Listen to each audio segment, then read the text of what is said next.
Municipal corporations in India. अब ये क्यों है न्यूज़ में? क्योंकि यहाँ पे रिपोर्ट टाइटल हुई है और इनकी रिपोर्ट जारी कौन करता है? आरबीआई करता है। ठीक है। आरबीआई कब फॉर्म हुआ था ये आप मुझे कमेंट सेक्शन में बताओगे। और हम इसमें क्या है, on sources of revenue generation in municipal corporation, जिसका मतलब है कि इनके पास अपॉर्चुनिटीज भी हैं और चैलेंजेस भी हैं। ये अपना रेवेन्यू खुद जनरेट करते हैं।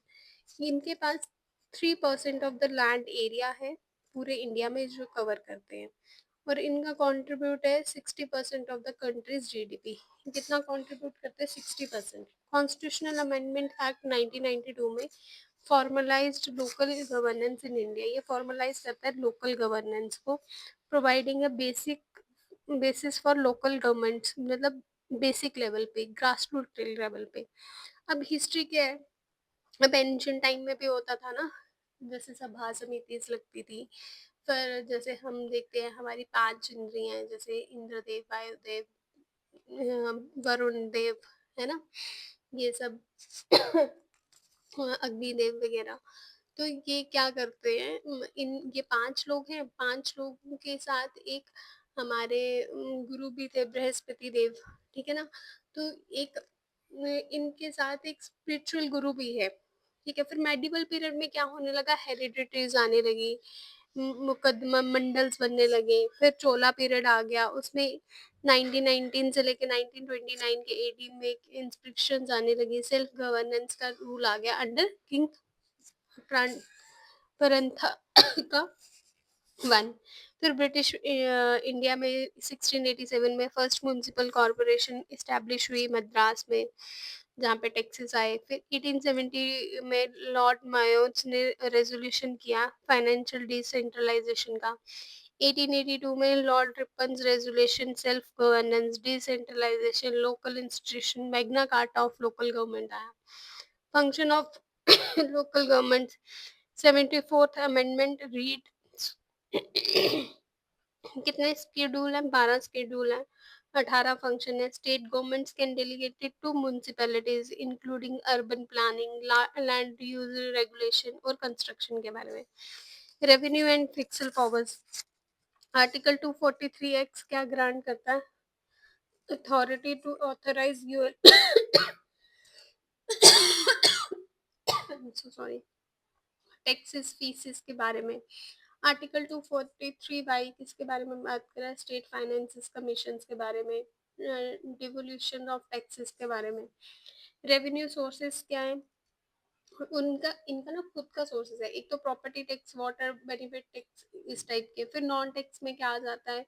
यूजर चार्जेस, डेवलपमेंट चार्जेस आ जाती हैं। फिर अदर रिसिप्ट जैसे लीज, रेंट या सेल ऑफ रबिश, उनके बारे में। फिर शेयर्ड रेवेन्यू क्या है इनका? एंटरटेनमेंट टैक्स, जिसमें अंडर जीएसटी हो गया, एक्सेप्ट कौन सा? Live tax by the local bodies को छोड़ के। प्रोफेशनल टैक्स आ गया। फिर ग्रांट इन एड क्या है? सेंट्रल और स्टेट फाइनेंस कमीशन डिवोल्यूशन आ जाता है। Grants under programs like SBM, Amrut जैसे प्रोग्राम्स आ जाते हैं, जहाँ से इनको एड मिलती है। बोरिंग का कहाँ से लेते हैं? लोन कहाँ से लेते हैं? स्टेट और सेंट्रल गवर्नमेंट से लेते हैं या फिर बैंक से लेते हैं।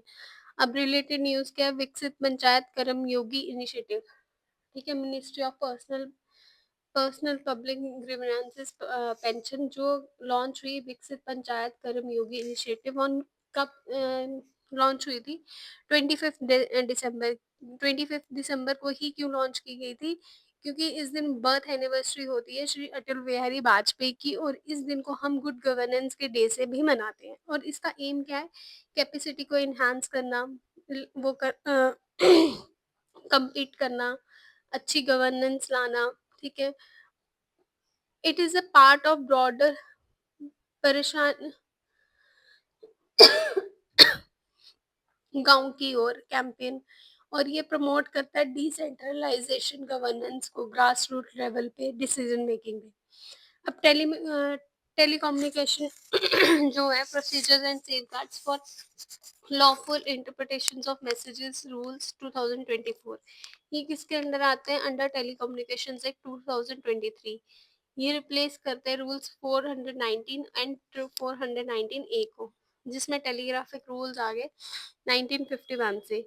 ये हाइलाइट्स करते rule complete authority union of home minister और home secretary at the state government level और an officer not below the rank of joint secretary with the proper authorisation.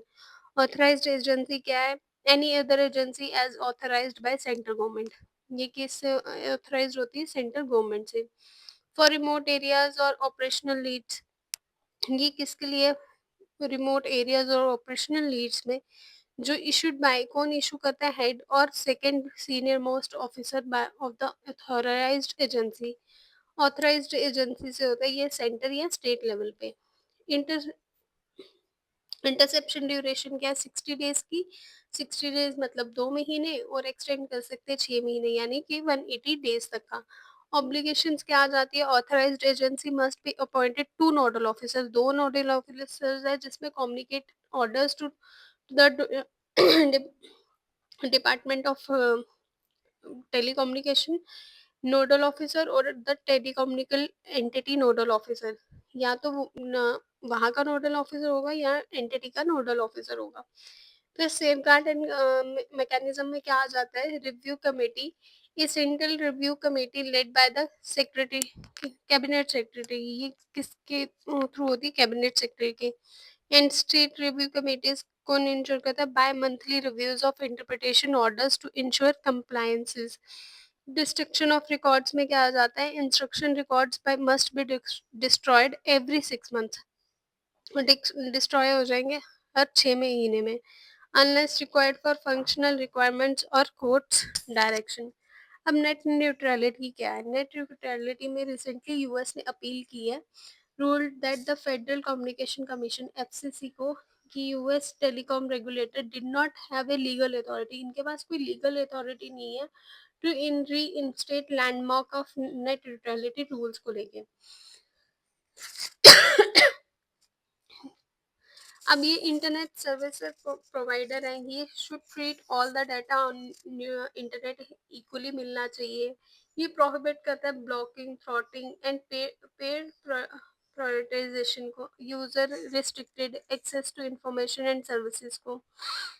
ये फर्स्ट टाइम किसने लाई थी? 2003 में बाय टिम यू, जो Columbia University के एक लॉ प्रोफेसर थे, जिन्होंने वार्न किया था ब्रॉडबैंड आई इंटरनेट सर्विस प्रोवाइडर को could become gatekeepers of internet access or block or charge for access to certain content. EU regulation on open internet access gives end user the right to access. ये users को क्या देते हैं? Right to access distribute lawful content, मतलब lawful content हो, जिसमें क्या कौन कौन सी कंट्रीज आती है? ब्राजील और चाइना, जिन्होंने इनैक्ट किए लॉज टू और टू इंश्योर नेट न्यूट्रलिटी को लेके। अब इंडिया में क्या है? Telecom and regulatory authority of India try, जो इंडिपेंडेंट रेगुलेटर है किसमें? टेलीकॉम सेक्टर में, जो मेनली किसके लिए काम करता है? टेलीकॉम सर्विस प्रोवाइडर के लिए, आईएसपीज के लिए, और इनकी लाइसेंसिंग कंडीशन के बारे में। अब जो फ्रेमवर्क है इंडिया में उसका क्या है? 2015 में ए के भार्गवा कमेटी बैठी थी नेट न्यूट्रलिटी पे, जिसने सेटअप किया था department of telecommunication.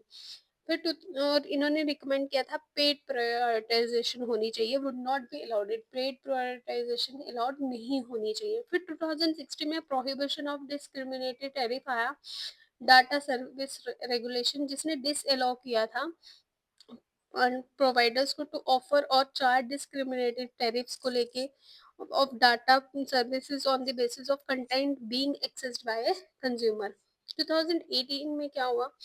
Telecom commission ने अप्रूव किया net neutrality rates which bar service providers from discriminating against internet content और सर्विस बाय ब्लॉकिंग, थ्रॉटिंग और granting them higher speed access.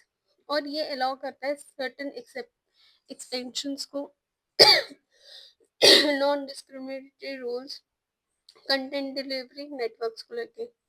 Made net neutrality part for unified licence which all tel,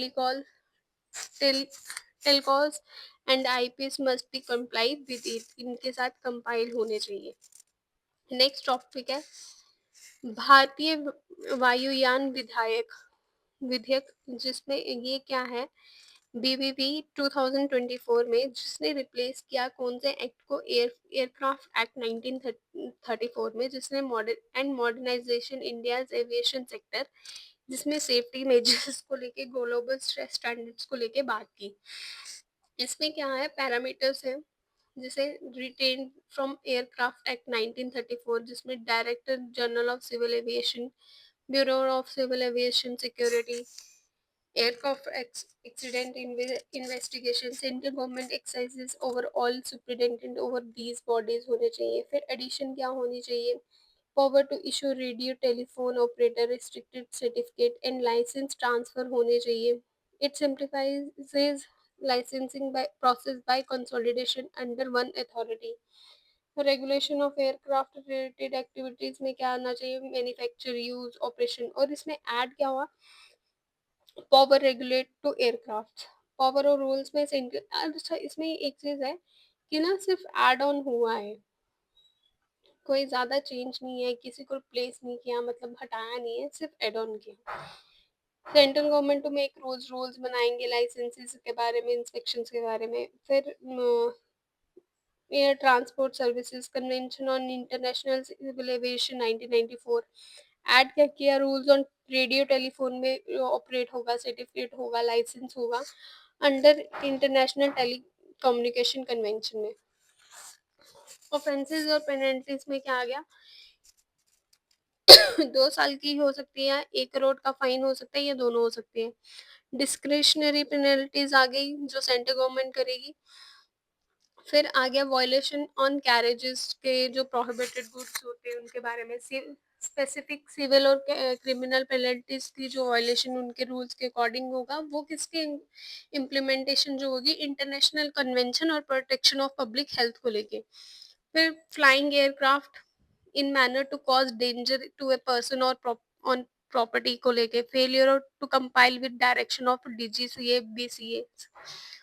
education of penalties, इसमें central government appoint करेगी officer deputy rank के, या उससे appeal के। First appeal appellate officer must be higher rank than the adjudicating officer. Second appeal officer, second appellate officer आएगा, जो क्या होगा, अब पहले तो ऑफिसर किससे, जो second must be an officer of a higher rank than the first appellate officer. जो सेकंड अपीलेट ऑफिसर होगा, वो फर्स्ट अपीलेट ऑफिसर से हायर रैंक पे होना चाहिए। अच्छा, ये गवर्न किसके अंडर आती है, मिनिस्ट्री ऑफ सिविल एविएशन के। Responsibility formulation of policy banana, rules banana, regulations banana, inter और ऑपरेशन जो है कंट्री में रिलेट करते हैं इंटरनेशनल सिविल एविएशन ऑपरेशंस में। अब organisation under ministry of civil aviation में सेफ्टी इश्यूज को लेके, सिक्योरिटी ऑफ फ्लाइट्स को लेके। फिर एयरपोर्ट अथॉरिटी किसके बारे में बात करती है, integrated development, expansion, airports, international standards, aircraft accidents, investigation of aircraft, tariff regulations और एरोनॉटिकल सर्विसेज के लिए। की लेजिस्लेशंस क्या है, एयरक्राफ्ट एक्ट 1934, एयरक्राफ्ट रूल्स 1937, जिसमें रिलीट किया जाता है सिविल एविएशन और लाइसेंसिंग ऑफ एयरपोर्ट्स को। Airports economic regulatory authority of India act 2008 setup an independent authority to regulate tariff, जिसमें डिलीवर किया जाता है, मॉनिटर किया जाएगा, डिलीवर किया जाएगा एयरपोर्ट पे, मॉनिटर होगा परफॉर्मेंस को लेके। एफडीआई पॉलिसी 100% परमिटेड होगी एयर ट्रांसपोर्ट सर्विसेज पे, डोमेस्टिक सर्विसेज पे। Brown green field and brown field airports projects 100% एफडीआईज में आएंगे। कि की इनिशिएटिव्स में क्या आ जाएगी, पॉलिसीज के बारे में, जो नेशनल सिविल एविएशन पॉलिसी है 2016 की, जिसमें regional air connectivity affordable convenient को लेके है। विजन 2040 से लेके civil aviation industry in India, जो रोड मैप है by invest India, outlining long term goals strategies के लिए। स्कीम और इनिशिएटिव्स में मेंटेनेंस, रिपेयर, ऑपरेशंस का है। Union budget 2024 privatisation of airports जिसमें 25 एयरपोर्ट्स हैं। पीपीपी अंडर, या पीपीपी क्या होता है ये भी आप मुझे कमेंट सेक्शन में बताओगे। National monetisation pipeline, technology intervention, NABH, Nirman for airport capacity augmentation, Digi Yatra आएगी जिसमें पेपरलेस ट्रैवल होगा, एयर सेवा होगी, ग्रीवेंसेस रिड्रेसल होगा, जीपीएस होगा, aided by geo augmentation in navigation Gagan, जो किसने डेवलप किया है, ए एयरपोर्ट अथॉरिटी ने और इसरो ने, फॉर एयर ट्रैफिक मैनेजमेंट को लेके। इंटरनेशनल कॉरपोरेशन में क्या आ जाएगा, दिल्ली डिक्लेरेशन सिविल एविएशन 2024, जो second Asia Pacific ministerial conference और सिविल सिविल एविएशन में आता है। इसका फ्रेमवर्क है क्या, इन्हांस करना कॉपरेशन और सिविल एविएशन को। कल हम ये अदर इम्पोर्टेंट न्यूज़ को कंप्लीट कर लेंगे। Thank you very much, bye bye.